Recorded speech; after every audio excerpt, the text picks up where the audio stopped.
ఒకప్పుడు వెంకటేష్ అనే యువకుడు చిన్న గ్రామంలో ఉండేవాడు. చిన్నప్పటి నుంచి వెంకటేష్కు చదువుపై ఆసక్తి ఎక్కువ. అతని తల్లిదండ్రులు రైతులు. ఆ కుటుంబానికి పెద్దగా డబ్బులు లేకపోయినా వెంకటేష్ ఆశయాలు ఎప్పుడూ పెరిగేవి. ప్రతిరోజు పాఠశాలకు వెళ్లేందుకు వెంకటేష్ 2 కిలోమీటర్లు నడిచేవాడు. పాఠశాలలో మంచి మార్కులు తెచ్చేవాడు. ఉపాధ్యాయులు కూడా వెంకటేష్ని ఎంతో అభినందించేవారు. కానీ గ్రామంలో చాలామంది పిల్లలు చదువు పూర్తయ్యేలోపే వదిలేస్తుంటారు. ఎందుకంటే వారి కుటుంబాలు చదువుకు మద్దతు ఇవ్వలేవు. ఒకరోజు వెంకటేష్ తండ్రి గాయపడ్డాడు. అప్పటి నుండి కుటుంబానికి ఆర్థికంగా మరింత కష్టమైంది. చదువు కొనసాగించడం కష్టమైంది. కానీ వెంకటేష్ ఆశను వదల్లేదు. పాఠశాల తరువాత చిన్న పనులు చేసేవాడు. పొలం పనిలో సహాయం చేసేవాడు.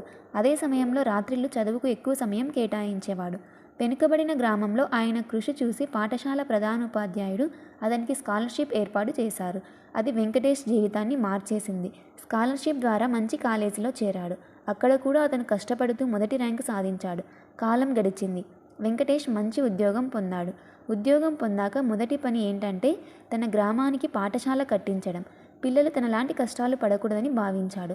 తన ఆదాయంలో కొంత భాగం గ్రామ అభివృద్ధికి ఖర్చు చేశాడు. ఒకరోజు పాత గురువు వెంకటేష్ను చూసి అన్నాడు, నీ కష్టం, నీ పట్టుదల నీ జీవితాన్ని మార్చింది. ఇప్పుడు నువ్వు నీ గ్రామాన్ని మార్చుతున్నావు. ఇది నిజమైన విజయం.